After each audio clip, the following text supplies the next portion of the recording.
ఏదైనా భలే ఇంట్రెస్ట్ చూపిస్తారు కొంతమంది. అది మనది కాదు, మన కష్టం ఏదో మనకు ఉంటుంది అన్న ఆలోచన ఉండదు. మన కష్టం మనకి చాలా అని అనుకుంటే ఓకే, కానీ ఊరికే వచ్చేస్తుంది కదా, మనం ఎందుకు తీసుకోకూడదు, మనం ఎందుకు ఎంజాయ్ చేయకూడదు అనుకుంటారు. కానీ అలా ఊరికే వచ్చేది నిలవదని నాకు అనిపిస్తూ ఉంటుంది. ఊరికే వచ్చేది నిలవదు అంటే ఇప్పుడు ఊరికే వచ్చేది మన కష్టమే మనకి నిలబడుతుంది. ఇప్పుడు బట్టలు కొంటాం ఏదో షాప్ లో, వాళ్ళు కూపన్లు ఉన్నాయండి, మీరు ఇవన్నీ ఫిల్ చేయండి వస్తుంది, ఏదో ఏమంటే గ్యారంటీ గిఫ్ట్లు ఉన్నాయండి అని చెప్తాడు మన ఒక షాప్ లో అతను. గ్యారంటీ గిఫ్ట్లు అంటే వాడు ఇన్ని డజన్ కాగితాలు అంటే వాటి అన్నిటి మీద ఫోన్ నెంబర్లు పేర్లు రాసి రాసి రాసి అందులో పడేస్తే ఆ కట్ట తెచ్చుకున్నామా ఎప్పుడు రాదు చేయాలి. ఏ షాప్ లో ఇచ్చి ఏనాడు ఒక ₹1 కూడా రాలేదు. అంటే ఉచితార్థం వచ్చే సొమ్ము కొంతమందికి రాదు, కొంతమందికి వస్తుంది. అయితే ఇప్పుడు ఉచితార్థం రావటం అంటే ఎవరిదో వచ్చేది మనకి. ఇప్పుడు మనం అందరం కొన్నాము, ఇందులోంచి తలా ₹1 వేసి ఏదో వాళ్ళు ఇస్తారు. ఇప్పుడు ఇలాంటివి ఆలోచనలు ఎలా ఉంటాయంటే ఇది నిలబడే రకపు ఆలోచన కాదు. ఓసారి వస్తుంది, ప్రతిసారి వస్తుందా? రాదు కదా. ప్రతిసారి వస్తుందని మనం ఎక్కడి నుంచి ఈజీ మనీ వస్తుందని దానికోసం పరిగెడుతుంటే ఎట్లా? పరిగెత్తకూడదు. అవన్నీ తెలివి తక్కువ పనుల కింద చెప్తూ ఉండాలి. మనం చందమామ కథలు వస్తాయి బోల్డ్ అని. అయితే ఇప్పుడు మనం ఈజీ మనీ గురించి చెప్తున్నాం కదా, కొంచెం రిలేటెడ్గా ఉండే కథ చెప్తాం. ఈ ఫ్రెండ్స్కి పిల్లలకి చెప్పడానికి ఫ్రెండ్స్ గురించిన కథలు బాగుంటాయి. స్నేహితులు మోసం చేస్తారు, ప్రతిసారి కాదు కానీ కొంతమంది మోసం చేస్తూ కనపడతారు. ఎప్పుడు మోసం చేస్తారు? ఎవరైనా నమ్మితేనే మోసం చేస్తారు. అవునండి. ఫ్రెండ్స్ని నమ్మకుండా ఉండలేం మనం.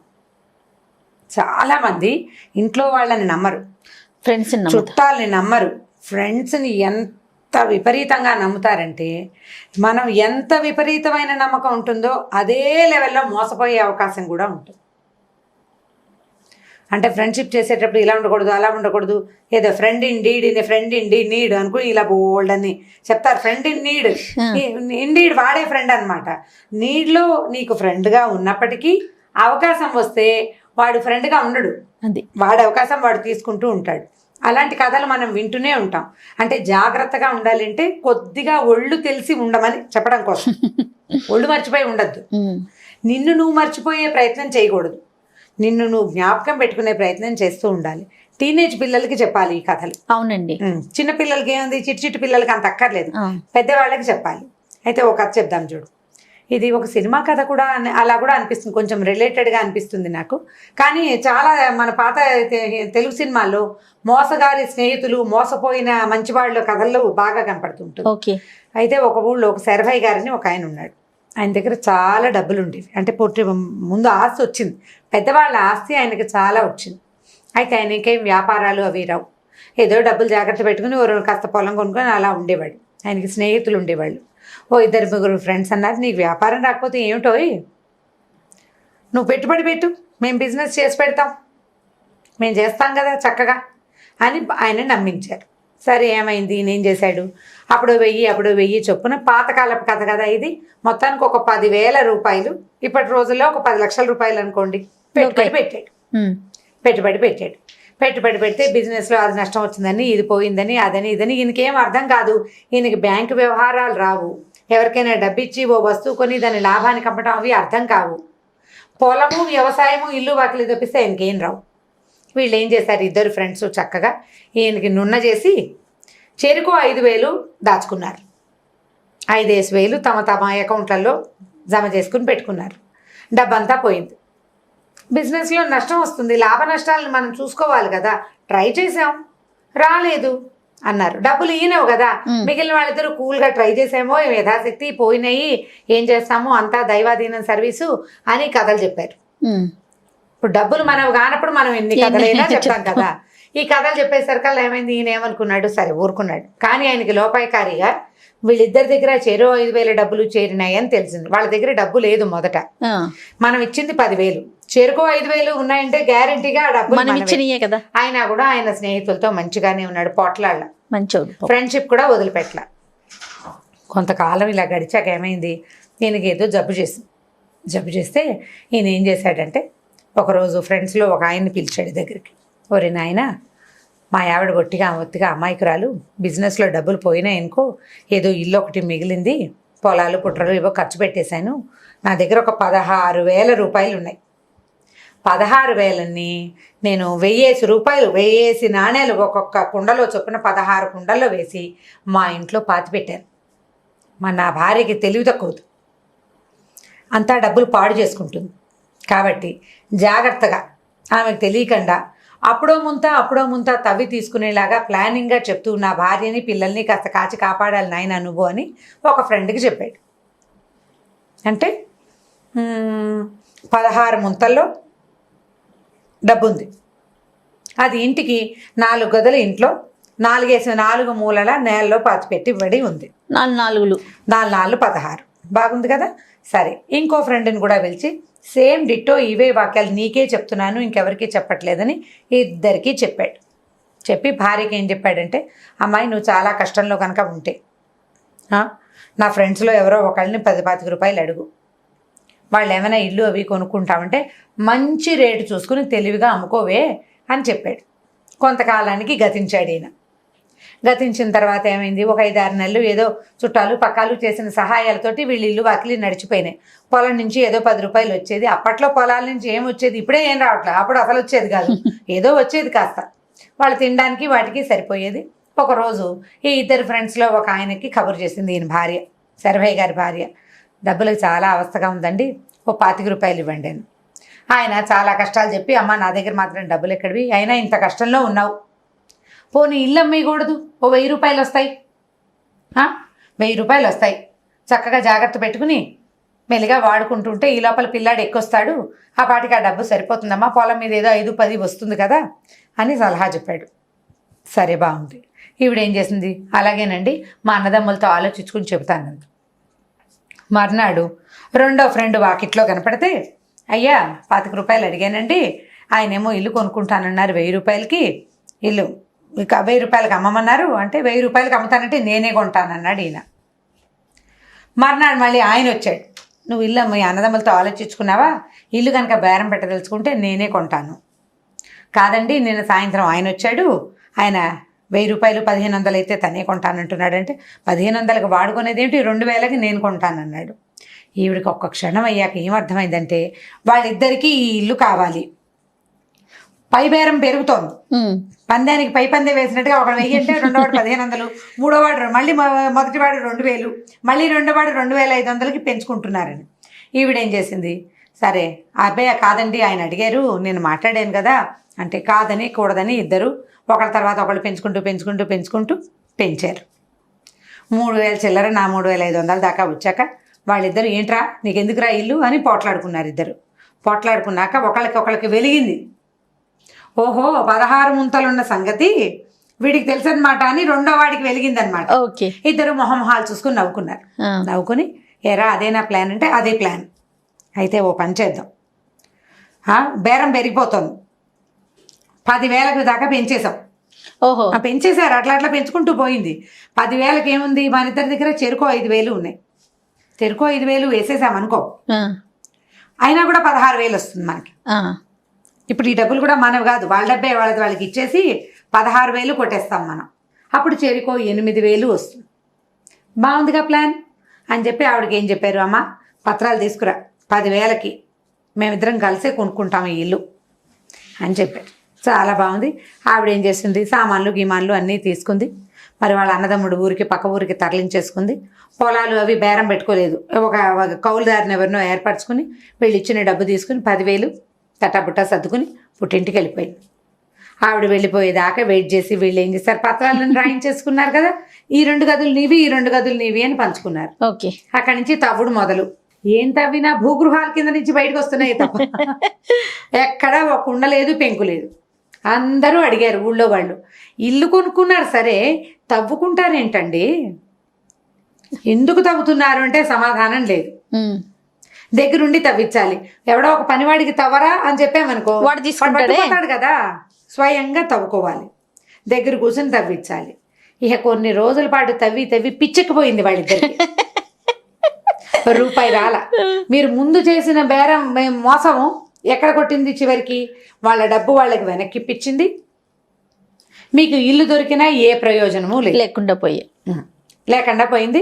ఇప్పుడు అత్యాశ, దురాశ, పేరాశ ఇలాంటి అన్ని ఆశలు కలిసి మొదట సంపాదించుకునేవి, అంటే ఆయన అమాయకుడిని చేసి సంపాదించారు, చెరుకు 5,000 తీసుకుని ఆవిడ కాస్త ఏం చక్కగా వెళ్ళిపోయింది. ఆవిడ అదృష్టవంతురాలు. వీళ్ళు తమ తీసిన గోతులో తమే పడ్డారు. వాళ్ళ గోతులు వాళ్ళే తీసుకుంటున్నారు రోజు. ఈ కథ చెప్తే ఇంట్రెస్టింగ్ గా ఉంటుంది స్టోరీ. మీరు ఎంత తాపీగా చెప్తారు, ఎంత బాగా నరేట్ చేస్తారు అనే దాని మీదే ఉంటుంది. ఫ్రెండ్స్ ని గుడ్డిగా నమ్మద్దు, నమ్మాలి, నమ్మకంగానే ఉండాలి. మీరు అవతల వాళ్ళతో నమ్మకంగా ప్రవర్తించాలి, వాళ్ళు మీతో నమ్మకంగా ఉన్నారని అనుకోవాలి.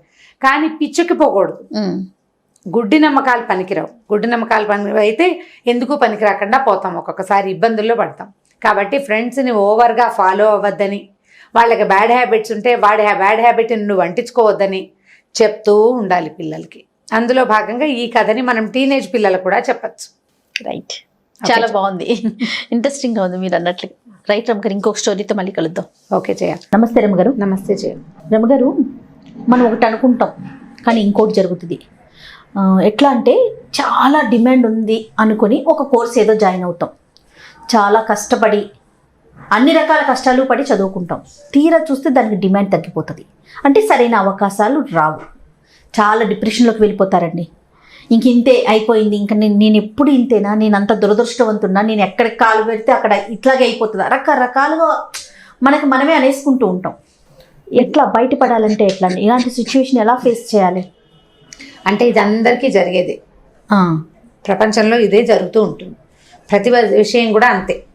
ఏదైనా సరే కొన్నాళ్ళ తర్వాత ఏ కోర్సుకైనా డిమాండ్ తగ్గుతుంది. ఒక కొత్త కోర్సు, ఒక కొత్త విషయం, అందరూ దాని వెనకాల పెడతారు. బోల్డ్ ఉద్యోగ అవకాశాలు ఉన్నాయి అనిపిస్తుంది. అందరూ ఒకదాని మీదే పడితే అవకాశాలు ఎలా ఉంటాయి? అంతమందికి అవకాశాలు రావు కదా. బ్రైట్గా ఉన్న వాళ్ళకి లేదా లక్ ఉన్న వాళ్ళకి అదృష్టం కలిసి వస్తుంది. ఒక్కొక్కసారి బ్రైట్గా ఉన్న పిల్లలు కూడా పాపం అవకాశం రాక, అదృష్టం లేక, ఆ టైంలో వీళ్ళకి ఏదో ఇబ్బందో సబ్బందో వచ్చి ఆ సరైన అవకాశాన్ని చేజిక్కించుకోలేకపోతారు, నిరాశకి గురవుతారు. ఇప్పుడు ఈ నిరాశకి గురయ్యి అక్కడే ఆగిపోతే జీవితం ఎట్లా?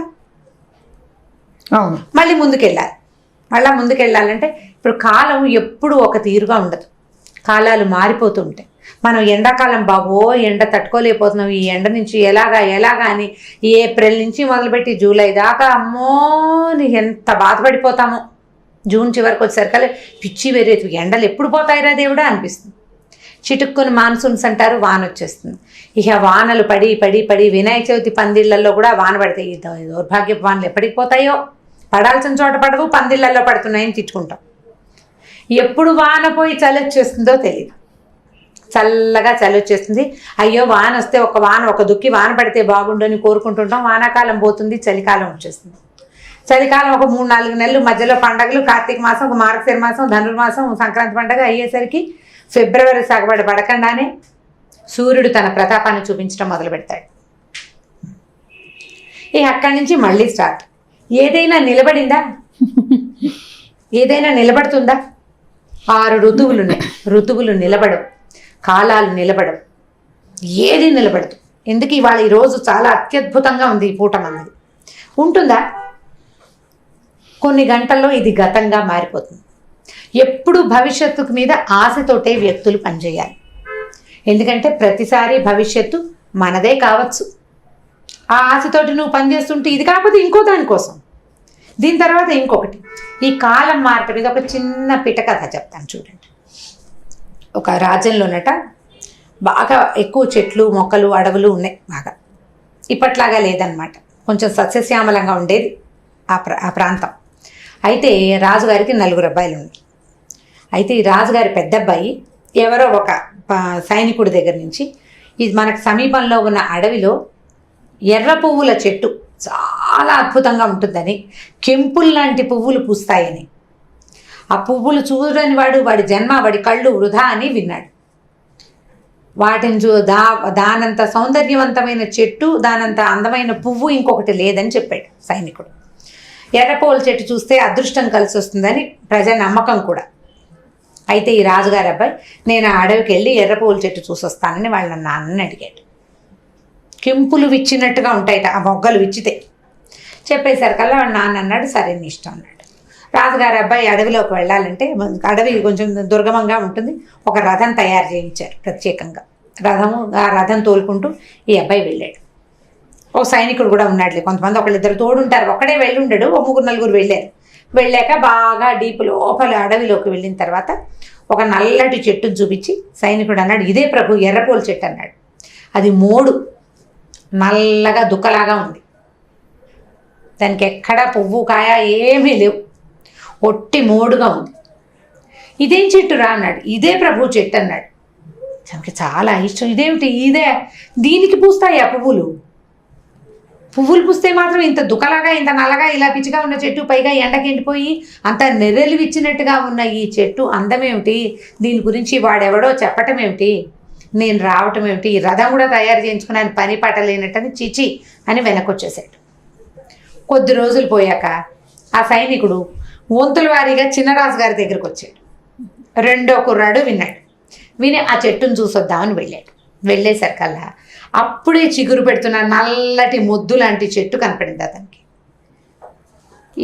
ఈ చెట్టుకి పువ్వులు ఎలా పూస్తాయి, ఇది ఎట్లా ఉంది, ఎండిన మోడు ఇప్పుడే చిగురిస్తుంది, ఎర్ర ఎర్ర చుక్కలాగా చిన్న చిన్నగా ఆకుపచ్చగా పింక్గా చిగురులు ఎలా ఉంటాయి, చిగురుస్తున్న చెట్టు, దీనికి ఎర్ర పూలు ఉంటామేమిటి అని చెప్పి అతను కూడా వెనక్కి వచ్చేసాడు. ఇంకొక కొద్ది రోజులు పోయాక మూడో కుర్రాడు వెళ్ళాడు. ఈసారి ఆ నల్లటి చెట్టు నిండా పచ్చగా పెద్ద పెద్ద ఆకులు ఉన్నాయి.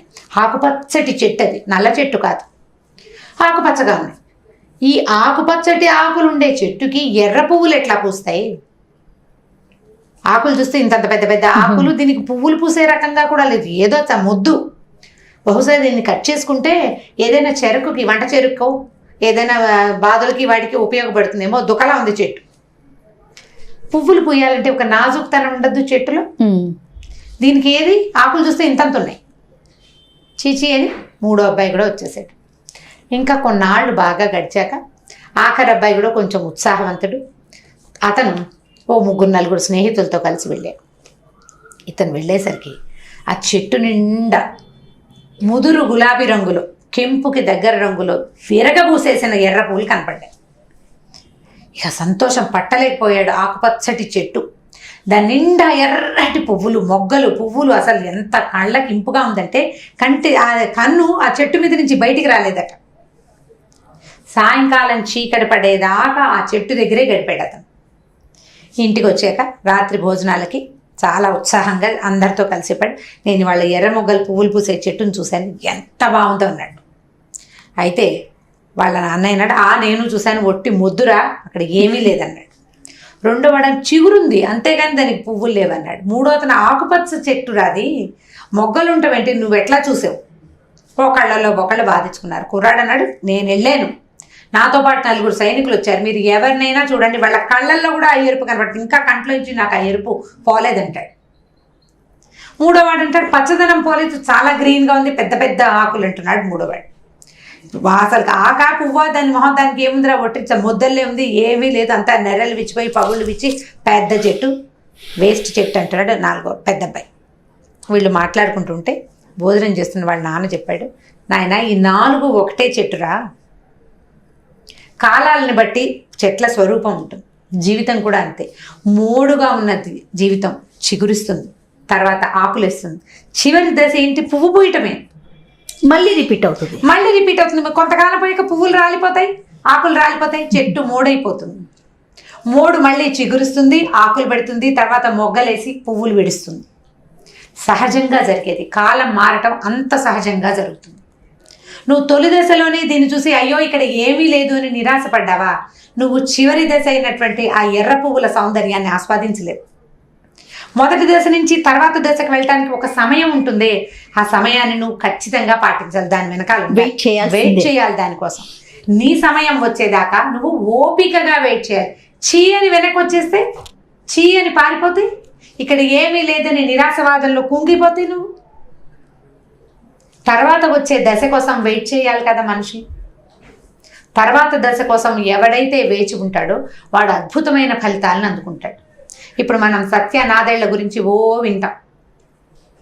ఆయన ఇక్కడే చదివాడు, ఇక్కడే ఉన్నాడు, ఈ ఊరి నుంచే వెళ్ళాడు. ఇవాళ ఆ దశని 20-25 ఏళ్ల నాడు ఆయన తెలుసుకున్నాడా? తనకు తెలీదు. తన పని తను త్రికరణ శుద్ధిగా చేసుకుంటూ ముందుకెళ్ళాడు.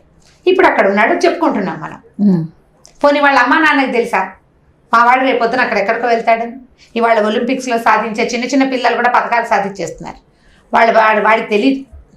6 నెలల నాడు నేను ఈ పథకాన్ని సాధిస్తానని వాడికి తెలియదు. ముందుకెళ్తే తెలుస్తుంది. మధ్యలో ఓడిపోకుండా వీళ్ళంతా ముందుకెళ్ళిపోయారా? ఏం కాదు.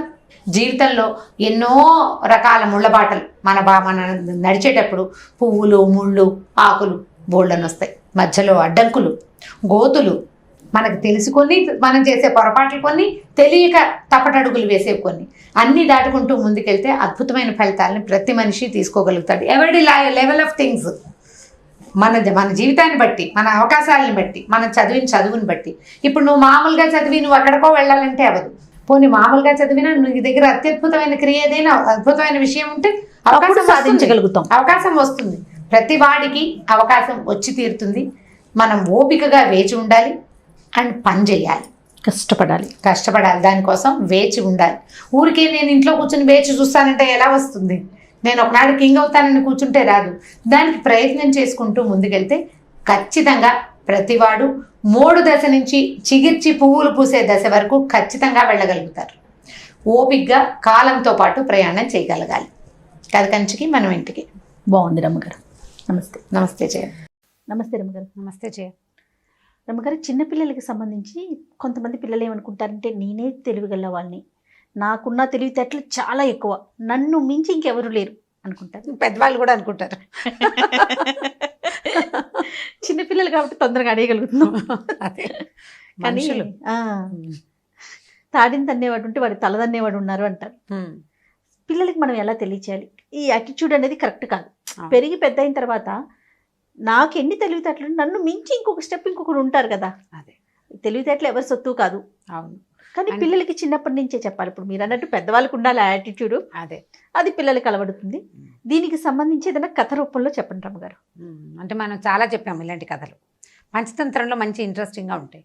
మామూలుగా కూడా లోకల్లో ఇప్పుడు 80లో వచ్చిన సినిమాలు చూడండి, భలే బాగున్నాయి. కలర్ సినిమాలు చాలా బ్యూటిఫుల్గా ఉండేవి. 90లో ఇంకా బెటర్ వచ్చినాయి. తర్వాత 2000 వచ్చాక ఇంకా బెటర్. ఇప్పుడు ఇంకా గ్రాఫిక్ ఎట్లా పెరిగినాయి? ప్రతి 10 ఏళ్లకి తరం మారిపోతూ ఉంటుంది. ప్రతి 5 ఏళ్లకి మారిపోతుంది. ఇప్పుడు ఫోన్ల దగ్గర నుంచి ప్రతిదీ వచ్చే సంవత్సరం ఇంకొకటి బెటర్ అవుతుంది. అంటే వీళ్ళు కనిపెట్టగలుగుతున్నారు, తెలుసుకోగలుగుతున్నారు. అట్లా ఒక తెలివి ఉంటే దాన్ని మించిన తెలివి. మనకు చిన్నప్పుడు సామెత ఒకటి చెప్తుండే వాళ్ళు, ఇప్పుడు కూడా చెప్తారు, బాగా జనాల వాడికలో లేదు. 100 దరిద్రాలకి అనంత కోటి ఉపాయాలని. 100 కోటి దరిద్రాలంటే 100 కోట్లకి అనంత కోట్లు, అంటే లెక్కలేనన్ని కోట్ల సమాధానాలు ఉంటాయి. ఖచ్చితంగా ఉపాయం ఉంటుంది. ఎలాంటి జిడ్డు ప్రశ్న, ఎలాంటి గడ్డు ప్రశ్న అయినా, జిడ్డు ప్రశ్న అయినా దానికి ఖచ్చితమైన సమాధానం ఖచ్చితంగా ఉంటుంది. ఉండాల్సిందే, లేకపోతే కుదరదన్నమాట. ప్రపంచమే అట్లా ఉంటుంది. అయితే మన పంచతంత్ర కథల్లో ఒక మంచి కథ చెప్పాం. ఒక ఊళ్ళోనట ఇంద్రపాలితుడు, ధనగుప్తుడు అని 2 స్నేహితులు ఉన్నారు. అయితే ఈ ఇంద్రపాలితుడు వాళ్ళ నాన్న చాలా పెద్ద వ్యాపారం, ధనగుప్తుడు కూడా వ్యాపారం బాగుండేది. 2 వ్యాపారాలు చేసుకునేవాళ్ళు. ఇతను ఏంటంటే వీళ్ళ నాన్న బాగా మంచి వ్యాపారం చేస్తే ఇతను సరదాలకి ఇంద్రపాలితుడు అక్కడ ఇక్కడ ఖర్చులు పెట్టేశాడు. ఎక్కడికైనా ఒక వస్తువు వేసుకెళ్ళి అప్పట్లో వ్యాపారాలు ఎలా ఉండేవి? ఊళ్ళో అమ్ముకోవడం, చిన్న కొట్లు పెట్టుకోవటం కాకుండా వ్యాపారము, డబ్బు సంపాదించే విధానం అంటే ఇక్కడి నుంచి బోల్డ్ అంత సరుకు ఏ దేశంలో దొరకదో ఆ దేశానికి పట్టుకెళ్తాం. అవును. మన ఊళ్ళో సుగంధ ద్రవ్యాలు ఉన్నాయనుకో, ఈ ద్రవ్యాలు దొరకని లంకల వైపుకి తీసుకెళ్లేవాళ్ళు. ఈ వస్తువు అంతా అక్కడ అమ్మేసి అక్కడి నుంచి మన దగ్గర దొరకని ఒక వస్తువుని మళ్ళీ వేసుకొచ్చేవాళ్ళు. ఇక్కడ ఒక 4 నెలలో 6 నెలలో ఇక్కడ ఇవన్నీ అమ్ముకునేవాళ్ళు. సంపాదించిన ఎక్స్ట్రా డబ్బుని దాచిపెట్టుకుని మళ్ళీ కొంత అక్కడికి వలసిన సరుకులు, అక్కడ వాళ్ళకి ఏమేమి అవసరపడతాయి అనేది వాళ్ళకి తెలియని వస్తువుల్ని పరిచయం చేసేవాళ్ళు. అప్పట్లో వ్యాపార విధానం పాత రోజుల్లో ఇలాగే ఉండేది. ఇప్పుడు కూడా మనం ఎక్స్పోర్ట్ ఇంపోర్ట్ అని చేస్తున్నాం. ఇప్పుడు అన్ని దేశాల్లో దాదాపుగా అన్నీ దొరికిపోతూనే ఉన్నాయి. అప్పట్లో అలా ఉండేది కాదు. అంటే ఇంత తెలివి లేదు కదా. అయితే ఈ ఇంద్రపాలితుడు ఇట్లా పట్టుకెళ్ళి వెనక్కి తెచ్చే క్రమంలో చాలా నష్టపోయాడట. నష్టపోతే ఏమైంది, చివరికి ఇల్లు వాకిలి కూడా కోల్పోయాడు. కొంచెం జూదమాడి కాస్త ఫ్రెండ్స్ తోటి విలాసార్థం ఖర్చు పెట్టి ఇల్లు వాకిలి అన్నీ పోయినాయి. వాళ్ళది యాక్చువల్గా వ్యాపారం ఇనుము వ్యాపారం అనమాట. అయితే అతను ఏం చేశాడంటే ఇదంతా విసుగుపుట్టిపోయింది అతనికి. చాలా ప్లాన్డ్గా బిజినెస్ చేయాలి, ఇంకా ఇలాంటి చెడు అలవాట్లకి లోను కాకూడదని బాగా నిశ్చయించుకుని ఈ ధనగుప్తుడు ఉన్నాడు కదా, అతని దగ్గరికి వెళ్ళి ఏం చెప్పాడంటే, నేను శ్రీలంక వెళ్ళాలనుకుంటున్నాను. అప్పట్లో సింహళ దేశం అనేవాళ్ళు. వెళ్ళాలనుకుంటున్నాను. మా ఇంట్లో ఉన్న సామాన్లు గిమాలు అన్నీ అమ్మేసి మొత్తం క్యాష్ చేసుకున్నా. మొత్తం క్యాష్ అయిపోయింది. ఇక నేను ఇల్లు వాకిలి ఏం ముంచుకోలే. కానీ మా తాత ముత్తాతల నుంచి వచ్చిన ఒక కాటా ఉంది మా ఇంట్లో. ఆ కాటా అంటే ఏంటి? త్రాసు కాటా అంటారు. అదేంటంటే మామూలుగా త్రాసు అయితే చిన్న వస్తువు కదా, వెయిట్ తూచేది, తూనికలు తూచే వస్తువు. పెద్ద కాట, అది దాదాపుగా 60 కేజీల బరువు ఉంటుందట.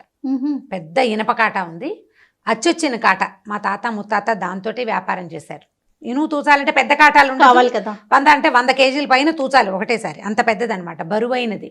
దాన్ని తెచ్చి మీ కొట్టు గదిలో పెట్టిస్తా, నేను వ్యాపారం చేసుకొస్తాను, నా కాటాని జాగ్రత్తగా ఉంచు. మొత్తం అన్ని అమ్మేసిన ఈ కాటాని అమ్మలేకపోయాను. ఎందుకంటే మా నాన్న, మా తాత, మా ముత్తాత అంతకుముందు కూడా చాలా తరతరాల నుంచి వస్తున్న ఆస్తి, వెండి బంగారాల మీద కూడా ఆసక్తి లేదు, కానీ మా తాత ముత్తాత ముట్టుకున్నారని ఈ వస్తువు నాకు వదలాలని లేదని చెప్పాడు. చెప్పి ఆ కాటాని ఈ ధనగుప్తుడికి అప్పచెప్పి ఇతను ఏం చేశాడు, ఏవో ఆ ఊళ్ళో దొరుకుతున్న చీపుళ్ళు చాటలు పుచ్చుకొని తేలిగ్గా దొరికే వస్తువులన్నీ కొనుక్కొని సింహళ దేశానికి వెళ్ళిపోయాడు. ఈసారి బాగా సంపాదించాడు బాగా. అంటే తీసుకెళ్లిన వస్తువు చక్కగా అమ్ముడైపోయినాయి. అక్కడి నుంచి ఏవో కొంత తెచ్చుకున్నాడు కూడా, కొంత ఇక్కడ అప్పులు తీర్చడానికి కొంత డబ్బట్టి పెట్టుకుని వెనక్కి వచ్చాడు. వచ్చిన తర్వాత మళ్ళీ ఇల్లు వాకిలి ఏర్పరచుకున్నాడు. మళ్ళీ వచ్చాక ఉండాలి కదా, వెంటనే ఊళ్ళోకి రాగానే ఓ చిన్న బెద ఇల్లు ఏదో అద్దెకి తీసుకున్నాడు. ఈ తెచ్చిన సామాన్లు కొట్టుగదులు అన్నీ చక్కగా సర్దించుకున్నాడు. అన్నీ ఏర్పాటయ్యి కాస్త 4 రోజులు సెటిల్ అయ్యాక, రాగానే సెటిల్ అయ్యాక ధనగుప్తుడి దగ్గరికి వెళ్ళాడు. వెళ్ళి, ఏమయ్యా బాగా అయింది, నా బిజినెస్ చాలా బాగా అయింది, నువ్వు నీలాంటి మంచి స్నేహితుడు ఉండటం వల్లే నేను ఇంత బాగా సెటిల్ అవ్వగలిగాను. ఈసారి భయం లేదు, నేను కూడా జాగ్రత్తగా ఉండదలుచుకున్నాను. మా తాతగారు వాడిన కాట నాకు ఇప్పించేస్తే నేను వెళ్ళిపోతాను, దానికోసమే వచ్చాను. ఒక షాపులో అది పెట్టడానికి కూడా అన్నీ ఏర్పరచుకొచ్చాను. ఒంట్లో ఈ కాటా పెట్టడానికి పెద్ద హుక్కు, బ్రహ్మాండంగా బోళ్ళంత ప్లేసు, దానికి రాళ్ళు అవన్నీ కావాలి. ఆ కాటా ఇప్పించమనేసరికల్లా ధనగుప్తుడు అన్నాడు, అయ్యో ఏం చెప్పాను నీకు, మా కొట్టు గది నిండా ఎలకలయ్యా, ఎంతంతున్నాయి ఒక్కొక్కటి, వాటి దుంపదేగా, అవి కాస్త కాటాని కొరికేసేయ్యా, ముక్క చెక్క అయిపోయిందనుకో బొత్తిగా. చెక్క కాట అన్నారు రమ్మగారు, అది కాట ఎనపది కదా. అక్కడి నుంచి ఇతనికి ఈ ఇంద్రపాలితుడికి ఏం చెప్పాలో తెలియలేదు. కాటాని ఎలుకలు కొట్టేశాయి. అంటే మా ఇంట్లో ఎలుకలను చూస్తే నువ్వేమంటావో ఇంతంతుంటాయ్యా, నీది ఇనపగా వస్తువుతో పాటు, నీ కాటాతో పాటు మా ఆవిడ బట్టలు కొట్టేసినాయి, నా పంచలు కొట్టేసినాయి, మా పిల్లాడు ఆడుకునే బొమ్మలు కొట్టేసినాయి, అసలు కొట్టుగదంతా అధ్వానంగా చేసి పెట్టేసినాయి, కాటా పోయిందోయ్, నీకు నేనేమి ఇవ్వలేను అన్నాడు. అనేసరికల్లా ఏం చెప్పాలో అర్థం కాలేదు, నోరు మూసుకుని వెళ్ళిపోయాడు. ఈ దుర్మార్గుడిని వీడిని నమ్మి కాటా ఇచ్చాను, కాటా ఎలుకలు తినేయటమేమిటి, ఎక్కడైనా ఉందా లోకంలో? సరే ఏం చేశాడు, సరేలేవయ్యా నువ్వు మాత్రం ఏం చేస్తావనేసి వెళ్ళిపోయాడు. వెళ్ళాక ఒక 4-5 రోజుల పాటు సాయంకాలం వస్తూ ఏం చేస్తున్నావని ఈ ధనగుప్తుడిని పలకరించేవాడు. అతని కొడుకు కనపడుతుండేవాడు, ఒక 5-6 ఏళ్ల పిల్లాడు, వాడిని పలకరించేవాడు. ఒక 5 రోజులు 6 రోజులు పలకరించిన తర్వాత ఓనాటి సాయంకాలం వచ్చి ధనగుప్తుడి వాకిట్లో కూర్చున్నాడు. కబుర్లు చెప్పుకున్నారు. ఇంట్లో నుంచి ఏదో తినడానికి పదార్థం వచ్చింది. ఆ చేరు కాస్త మామూలుగా ఫ్రెండ్స్ వస్తే కాఫీలు టీలు మనం ఇస్తాం కదా, అప్పట్లో బెల్లమో ఏదో ఇచ్చేవాళ్ళు. ఇచ్చేసరికి ఆ పిల్లాడిని దగ్గర కూర్చోబెట్టుకున్నాడు. 5 ఏళ్ల పిల్లాడు అంటే అంత ఉంటాడు కదా, ఒళ్ళో కూర్చోబెట్టుకున్నాడు. ఇద్దరు కాసేపు ఆ మాట ఈ మాట మాట్లాడుకున్నాక మామిడి పండల్లే ఉన్నావోయ్ అని పిల్లవాడి బుగ్గలు చిదిమేసరికల్లా వాడు నాన్న మామిడి పండు కావాలన్నాడు. అనేసరికి ఇతను అన్నాడు, ఇంద్రపాలితుడు మామిడి పళ్ళకేమిట్రా, మామయ్య లేడు, నాన్నని ఎందుకు అడుగుతావు, నేను ఇప్పిస్తాలే మామిడి పళ్ళని. అక్కడ ఉన్న బెల్లం ముక్కలు నోట్లో వేసుకుని ఈ పిల్లాడిని చంకనేసుకుని మామిడి పళ్ళు ఇప్పిస్తా అని చెప్పి బజార్ వెళ్ళి మామిడి పళ్ళు కొనుక్కుని వాడే కొనుక్కుంటాడు. వాడిని ఎందుకు అని అన్నాడు. కానీ తండ్రి సరదా పడుతున్నాడు కదా, పిల్లాడు సరదా పడుతున్నాడు, మావయ్య సరదా పడుతున్నాడు, ఏముంది పక్కిళ్ళు పడితే మనం అంకులు అంటాలో అలా సింపుల్గా మావయ్య అనేసారు. చంకనేసుకున్నాడు, వెళ్ళాడు. వెళ్ళిన తర్వాత ఇక చీకటి పడింది, పిల్లాడు రాలా, ఇంద్రపాలితుడు రాలా. ఈ ధనగుప్తుడు ఇదేమిటి చీకటి పడింది ఇంకా రాలేదని పిల్లాడిని తీసుకురాలేదని అతని కోసం రోడ్డు మీదకి బయలుదేరాడు. చీకటి పడిపోయింది, పిల్లాడు అన్నం తినేవాడు. 5 ఏళ్ల పిల్లాడు అంటే 7-8 అయ్యేసరికి అన్నం పెట్టద్దు, కనపడలేదు. ఇంకా ముందుకెళ్ళేసరికల్లా ఈ ఇంద్రపాలితుడు ఒకడే నడిచొస్తుంటే పిల్లాడు ఏడో ఎవరికైనా ఇచ్చి పంపించామంటే ఎవరికి ఇచ్చి పంపిస్తానయ్యా, భలే ఊరు, ఈ దిక్కుమాలిన ఊరు, గండపేరుండ పక్షి వచ్చి ఎత్తుకుపోయిందో నీ పిల్లాడిని, గద్ద ఇంతుంది, గండపేరుండ వల్లే ఉంది, ఎత్తుకుపోయింది పిల్లాడిని అన్నట్టు. ఓరిని పిల్లాడిని ఎత్తుకుపోవటం ఏమిట్రా గద్ద అంటే, నేను చెప్తున్నా కదా చంకలో ఉన్నాడు, మామిడి పళ్ళు కొన్నాము, ఇదిగో మామిడి పళ్ళు, సంచి బుట్ట నా చేతిలోనే ఉంది, ఎడం చేతిలో ఉన్న సంకలో ఉన్న పిల్లాడిని గద్దొచ్చి ఎగరేసిపోయింది, గండపేరుండ జాతికి చెందింది అయి ఉంటుంది, పిల్లాడిని ఎగరేసిపోయింది అనేసరికల్లా అవురవురా నా పిల్లాడిని ఏం చేసావో చెప్పు, ఏం చేసావో, నా పిల్లాడిని ఎవరికైనా అమ్మేసావా అని ఏడవటం మొదలుపెట్టాడు.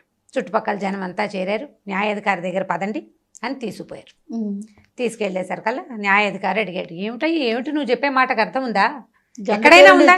గండబేరు ఉండాలి ఎక్కడన్నా. ఈ కాలంలో నువ్వు పేరు వచ్చి కాబట్టి చెప్పావు. ఈ కాలంలో గండబేరు ఉండాలి, ఎక్కడ ఉంటాయి గండబేరు ఉండాలి? ఎప్పుడో పాతకాలం, ఇప్పుడు లేవు.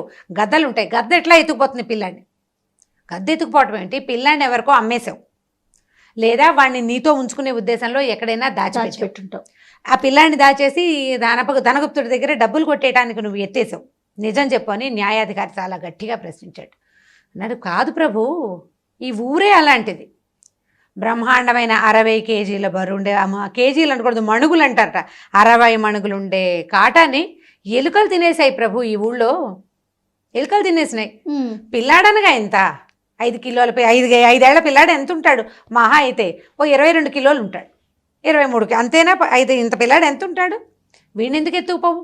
ఇంత ఉండే ఎలుకలు 60 మణుగుల కాటాన్ని అమాంతం భుజించేసినాయి. దాంతోపాటు పాప నా స్నేహితుడు ధనగుప్తుడు వాడి బట్టలట, వాళ్ళ ఆవిడ బట్టలట, పిల్లవాడి బొమ్మలట అన్నింటినీ స్వాహా చేసిన ఎలుకలు. ఈ ఊళ్ళో అట్లాంటి విపరీతాలు ఉన్నాయి ప్రభు, మీరు తెలుసుకోవాలి అవి అని చెప్పాడు. చెప్పేసరికల్లా జనం అందరికీ అర్థమైంది ఏం జరుగుతోంది అని. న్యాయాధికారి అన్నాడు, నువ్వు మరీ విడ్డూరంగా చెప్తావోయ్ నువ్వు. మిగిలిన వాళ్ళకి అర్థమైపోయింది, న్యాయాధికారికి ఇంకా వెలగలేదన్నమాట. భలే చెప్తావు, కాటాన్ని తినేటువంటి ఏమో ప్రభు, ధనగుప్తుడే చెప్పాడు, కనుక్కోండి కావాలంటే. 60 మణుగుల కాటాని ఊళ్ళో వాళ్ళందరూ చూస్తుండగా 4 మనుషులతో ఎత్తిచ్చి నేను ధనగుప్తుడి ఇంట్లో పెట్టించాను సింహళ దేశం వెళ్తూ. అవునా కాదా చెప్పమనండి అంటే, ఇప్పుడు ఏం చేస్తాడు? ప్రజలంతా చూశారు కాటా మోసుకురావటం. పాపం వాళ్ళ తాతది, అందుకే వాడు అమ్మలేకపోయాడు. మొత్తం బంగారం కూడా అమ్ముకున్నాడు కానీ దీన్ని అమ్మలేకపోయాడని ఊరంతా చెప్పుకున్నారు. కాటా వెనక్కి వచ్చిందా? రాలా. కాటా రాలేదు. అతను ఏం చేశాడు? ఎలుకలు తినేసినాయని చెప్పాడు. 60 మణుగుల ఇనుము, కాటా అంటే ఇనప వస్తువు కదా, బోల్డ్ రేటు పలుకుతుంది. నా కాటా అమ్మేశాడో ఏం చేశాడో వీడికి తెలియదు కదా, అతన్ని కనుక్కుని చెప్పండి. ఎలుకలు తినవు అని అతను చెప్తే ఎత్తుకుపోవు గద్దలు అని చెప్తాను నేను. ఎలుకలు తిన్నది నిజమైతే గద్ద ఎత్తుకుపోయింది కూడా నిజమే ప్రభుత్వం. దాంతో న్యాయాధికారి వెంటనే ఆయనకి అప్పటికి వెలిగింది. ఈ ధనగుప్తుడిని కేకలేశాడు, స్నేహితులతో ఇట్లా చేస్తారా? వ్యాపారస్తుల్ని నమ్మకూడదనే మాట పుట్టిస్తావు నువ్వు. బిజినెస్సే, స్నేహం స్నేహమే. నువ్వు వ్యాపారం చేసేటప్పుడు మోసం చేయాలి. వ్యాపారంలో కొంత మోసం అవసరం ఉంటుంది. నువ్వు 10 రూపాయలకి తెస్తావు, దాన్ని 100 రూపాయలు చెప్తావు, 80 రూపాయలకు అమ్ముతావు, నీ లాభం చూసుకున్నావు, కొంత మటుకు బాగుంది. కానీ నువ్వు రూపాయి కూడా వాల్యూ చేయని వస్తువుని 100కి అమ్మకూడదు, అది తప్పు. న్యాయంగా చేయాలి. ఇప్పుడు వ్యాపారంలో నువ్వు ఏం మోసం చేస్తావు అనేది అది నీదే. కానీ స్నేహితుడిని మోసం చేయొచ్చా? ఇట్లా అతను నీ దగ్గర న్యాసంగా ఉంచిన వస్తువు, అంటే కొన్నాళ్ళు ఉంచమని ఇచ్చిన వస్తువుని దాన్ని కూడా నువ్వు వ్యాపారంగా తీసుకోవటం చాలా తప్పని అతన్ని కేకలేశాడు. ఇతను ఏం చేశాడు? ఇంద్రపాలితుడు పిల్లాడిని వాళ్ళ పనివాడి ఇంట్లో అట్టు పెట్టాడనమాట ఆడుకోవడానికి. వాడు అన్నం తినక నిద్రపోతున్నాడు. ఆ పనివాడికి కబురు చేస్తే భుజాన్ని వేసుకుని 5 ఏళ్ల పిల్లాన్ని పట్టుకొచ్చి ఇచ్చాడనమాట. ఆ పిల్లాన్ని అప్పచెప్పి తన కాటా తను తీసుకున్నాడు. ఇప్పుడు ధనగుప్తుడు తెలివైన వాడు, తిరిగి సమాధానం చెప్పడానికి అవకాశం లేని రకపు మాట చెప్పాడు. అంతకంటే గొప్ప సమాధానం చెప్పాడు ఇంద్రపాలితుడు. ఒకళ్ళ నుంచి అంటే ఇప్పుడు మీరు అన్నదే, తాడిని తన్నేవాడు ఉంటే వాడి తలని తన్నేవాడు తప్పకుండా ఉంటాడు. అందుకని తెలివిగా ఉంటున్నాము అని అనుకోకుండా మనకంటే తెలివైన వాడు ఎవడో ఒకడు ఉంటాడు. మోసం చేయకూడదు. తెలివితేటలతో మోసం చేస్తే ఇంకొకడు వాడి తెలివితోటి మనని మోసం చేస్తాడు. కాబట్టి ఇలాంటి కథలు కనుక పిల్లలకి చెప్తే, మన దగ్గర ఇవి చాలా కథలు ఉంటాయి. ఇక్కడ మన పంచతంత్రంలో ఒక 15-20 కథలు కనీసం కనిపిస్తాయి. మనమే, నాకు గుర్తుండి ఇది 4వ కథ. అవును, ఈ మోసాలు చేయడం మీద కథలు ఇది 4వ కథ. చూసి ఇలాంటివి చెప్తుంటే పిల్లలకి మోసం చేయకూడదు, స్నేహంలో మోసం చేయకూడదు. తర్వాత ఏమో ఫీజిబుల్గా ఉండే మాట చెప్పాలి. మనం ఎవరైనా మోసం చేసినా ఖచ్చితంగా మనం కూడా దానికి దొరికే అవకాశం ఉంటుంది అనే విషయం అర్థమవుతూ ఉంటుంది. నమస్తే రమ్మగారు. నమస్తే జయ. రమ్మగారు, చందమామ కథ ఒకటి చెప్పండి రమ్మగారు. కొంచెం పెద్ద కథ చెప్పుకుందాం. అట్లని చందమామ కథ. సరే. అనగా ఒక ఊళ్ళో ఒక పెద్ద వర్తకుడు ఉండేవాడు. ఆయనకి లేక ఒక కుమారుడు కలిగాట. వాడి పేరు జయపాలుడు. అయితే ఈ జయపాలుడు కొంచెం పెద్దవాడయ్యాక తండ్రి పాపం అప్పటికే లేక కలిగాడు కదా, కొంచెం ఆయన పెద్దవాడైపోయాడు. ఏమన్నాడంటే, నాయన బిజినెస్కి మనకి పడవల మీద అంటే ఓడలు వేసుకుని సముద్రయానం చేయటం మనకు అలవాటు, అన్ని పక్కలకి వెళ్ళు కానీ వంచక నగరం మాత్రం వెళ్ళొద్దురా అని చెప్పాడు. పేరు చూడండి, వంచక నగరం అంటే వంచే నగరం అనమాట, దాని పేరే అది. చెప్పేసరికి సరేనన్నాడు. కొన్నాళ్ళకి తండ్రి గతించాక ఈ జయపాలుడే బోల్డ్ అని రకాల బిజినెస్లు చేసేవాడు. అక్కడికి వెళ్ళి శ్రీలంక వెళ్ళి రత్నాలు అవి తెచ్చి ఇక్కడికి తెచ్చి అమ్మేవాడు, సుగంధ ద్రవ్యాలు తెచ్చేవాడు, తిరుగుతూ ఉండేవాడు అనమాట. చాలా సరదా, వ్యాపారము బాగుండేది, తిరగడము సరదాగా ఉండేది. ఏవో కొన్ని దేశాలు ద్వీపాలు చూశాక నాన్న వంచక నగరం వద్దన్నాడు. వెళ్ళాలి. అదేమిటో చూద్దాం. అసలు ఎందుకు వద్దన్నాడు నాన్న? అదే కదా, వద్దన్నాడు అంటే ఒక కారణం గ్యారంటీగా ఉంది. అదేమిటో ఆయన చెప్పలా, మనం తెలుసుకుందాం. ఈ పని చేసే వాళ్ళు చాలా మంది ఉంటారండి. సరే, వంచక నగరానికి తిప్పమని తన పడవ వాళ్ళకి చెప్పాడు. సరే, అప్పటికి అతని దగ్గర 3 ఓడలు ఉన్నాయి. ఈ 3 ఓడలని ఆ వంచక నగరం వైపు తిప్పించాడు.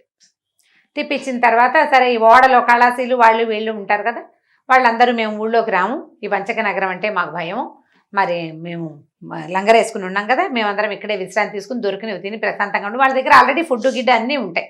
ప్రయాణం లేదు కాబట్టి సముద్రపు గాలి అది ఉండదు కదా, అక్కడే రెస్ట్ తీసుకుంటాము, నీ దారిని నువ్వు వెళ్ళమన్నారు. పని వాళ్ళు మాకు భాష రాదు కాబట్టి మేము దిగమన్నారు. ఇతను ఒక్కడే ఆ వంచక నగరాన్ని చూడడానికి దిగాడు.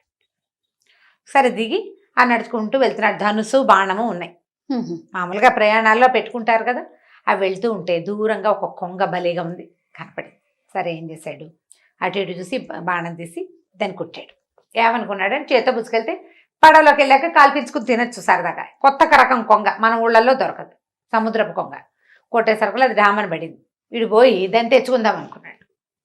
అక్కడ దాకా వెళ్ళేసరికి ఒకడు పరిగెత్తుకొచ్చాడు. ఓరి దుర్మార్గుడా, మా నాన్నని చంపేస్తావా అన్నాడు. మీ నాన్న నేను ఎక్కడ చూశాను, నేను ఎవరిని చూడలేదు, నేను కొంగని కొట్టాను, మీ నాన్నని నేను కొట్టలేదు, నేను వేసింది ఒకటే బాణం, అదేమో ఆ కొంగ డొక్కలో ఇరుక్కుంది, కావాలంటే చూడన్నాడు. ఆ కొంగేరా మా నాన్న అన్నాడు వాడు, ఆ వచ్చిన వాడు. తను నిర్ఘాంత పెట్టి, కొంగ మీ నాన్న ఏమిటి, కొంగలు ఎక్కడైనా మనుషులకు నాన్నలుగా ఉంటారా అంటే వాడేమన్నాడు, ఈయన మా కింద జన్మలో మా నాన్న, నేను బెస్తవాడిని, చేపలు పట్టుకుంటా, మా నాన్న కొంగ నాన్న ఈ చెరువు దగ్గర నిలబడి చేపలు పట్టడానికి నాకు హెల్ప్ చేస్తాడు, నువ్వు వచ్చి మా నాన్నని కొట్టావు, నాకు చేపలు ఎలా పడతాయి, అసలు నా తండ్రిని హత్య చేసావు, నేను నాకు కావాల్సింది ఇచ్చి వెళ్ళమన్నాడు. అనేసరికి ఇప్పుడు కొళ్ళు మండిపోయింది. ఏంటో పిచ్చి మాటలు మాట్లాడతావు, నేను చంపింది కొంగని, కావాలంటే చచ్చిన కొంగ నువ్వే ఉంచుకో నీకు కావాలంటే, మీ నాన్నకి ఇన్నా అంటే నాకు కుదరదు, నేను నీకేమేమో వెళ్ళిపోమన్నాడు. వెళ్ళిపోయాడు, వాడిని దులుపుకుని వెళ్ళిపోయాడు. ఇంకా కొంచెం లోపల ఊళ్ళోకి వెళ్ళాడు. ఏవో కొట్లు గిట్లు కనపడుతున్నాయి. ఒక నడివయసు ముసలావిడే, నడివయసు దాటింది వృద్ధురాలు వచ్చింది. నాయన నీ పేరేమిటి నాయన అని అడిగింది. మనవాడికి ఏం తెలుసు, జయపాలుడండి, ఫలానా ఊరండి, ఫలానా ధనపాలుడు కొడుకునండి అన్నాడు. అనగానే ఓరు నాయన నువ్వురా నాయన అని కావలించుకుని ఏడ్చింది ఆవిడ. మీ నాన్న ఇదివరకు ఈ ఊరు వచ్చి నన్ను పెళ్లి చేసుకుని వదిలేసి వెళ్ళిపోయాడు, మనోవర్తి కింద నాకు ఒక పడవ ఇస్తానని చెప్పాడు, వెళ్ళిపోతూ నా పడవ నాకు ఇచ్చి కదులు అంటుంది. అసలు మా నాన్న పెళ్లి చేసుకుని వీటికి ఒక డౌట్ వచ్చింది, వంచక నగరానికి వెళ్ళదన్నాడు నాన్న, ఇక్కడ ఒక ఖాతా ఉందా అని డౌట్ వచ్చి, మా నాన్న అలాంటి వాడు కాదు, ఇప్పుడు లేని నాన్నకి నేను ఇది ఇవ్వాలంటే మనోవర్తి ఇవ్వాలంటే నేను ఎక్కడ ఇస్తాను, అసలు నువ్వెవరో తెలీదు, నేను నీకు మనోవర్తి ఇవ్వాలంటే మా నాన్న నాకు చెప్పాలి, ఆయన నాకేం చెప్పాల, నేను చచ్చినా నీకు మనోవర్తి గిన్నెవర్తి వెళ్ళిపోమని. అక్కడి నుంచి బాగా ముందుకెళ్తే సరే గడ్డం అది పెరిగి ఉంది ఇతను, కొంచెం తనుకుంటే మొహం బరగ్గా ఉంది. ఒక క్షురకుడు ఒక అతను కూర్చుని ఉన్నాడు. ఏమో క్షౌరం చేస్తావా అని అడిగాడు. చేస్తాను బాబు అన్నాడు. ఏమేమంటావంటే నన్ను సంతోష పెట్టండి బాబు అన్నట్టు. సంతోష పెట్టడమే కదా, దానిదేముంది అని కూర్చున్నాడు. చక్కగా వాడు మొహానికి నున్నగా సబ్బు గిబ్బు రాసి క్షౌరం చేశాడు. ఈయన మామూలుగా పావలా ఇస్తారు. జయపాలుడు వ్యాపారస్తుడు కదా, పైగా 3 పడవలు ఉన్నాయి, జేబులోంచి ₹1 వెళ్ళదీసి అతని చేతిలో పెట్టాడు. పావలా ఇచ్చే చోట రూపాయి ఇచ్చాడు. ఆ రూపాయి వీడి మొహాన్ని కొట్టాడు వాడు, అవతల వాడు. నన్ను సంతోష పెట్టమన్నా, ఈ రూపాయితో నేను సంతోష పట్టల్లా అనేసరికి ఇతనికి అర్థం కాల. అదేమిటి, పావలా ఇచ్చే చోట నేను 4 పావలాలు ఇస్తే నువ్వు సంతోషపడకపోతే నాదే తప్పు, తీసుకుంటే తీసుకో లేకపోతే లేదు, సంతోష పెట్టడం ఏమిటి, నేను చేయను అన్నాడు. అక్కడి నుంచి వెళ్ళిపోయాడు. ఇంకా అలా తిరుగుతూ ఉంటే రాజభట్లు వచ్చి పట్టుకున్నారు. పట్టుకుని రాజుగారి దగ్గర తీసుకుపోయారు. ఏమిటంటే ఈయన మీద 3 అభియోగాలు ఉన్నాయి. ఊళ్ళోకి వచ్చి ఈయన 3 తప్పులు చేశాడు. రాజభట్లు అన్నారు, నువ్వు లోపలికి వచ్చేసి నువ్వు నీ సంగతి చెప్పుకుంటే కానీ కుదరదండి, రాజుగారు రమ్మంటున్నారని లాక్కుపోయారు. రాజుగారి దగ్గర తీసుకెళ్లారు, పెద్ద సభ తీర్చారు. లోపల ఉన్న 3 ఎవరు, ఒకడేమో బెస్తవాడు, మా నాన్నని చంపేవన్నవాడు, రెండోవాడు మనోవర్తి కోసం అడిగిన ముసలావిడే, మూడోవాడేమో క్షౌరం చేసిన క్షురకుడు, ఏమిటంటే నన్ను సంతోష పెట్టలేదు. బాగున్నాయి, బాగుందిగా. సరే రాజుగారు అన్నాడు, వాళ్ళ నాన్నని చంపి వాడి జీవికను పాడు చేసావు కాబట్టి వాడికి ఒక ఓడ ఇచ్చేయాలి నువ్వు అంటే లిస్ట్ అడుగుతారు ముందు, నీదే ఊరు, ఎక్కడి నుంచి వచ్చావు, ఏం చేస్తావు, నీ దగ్గర ఏముంది అది ఉంది అడుగుతారా.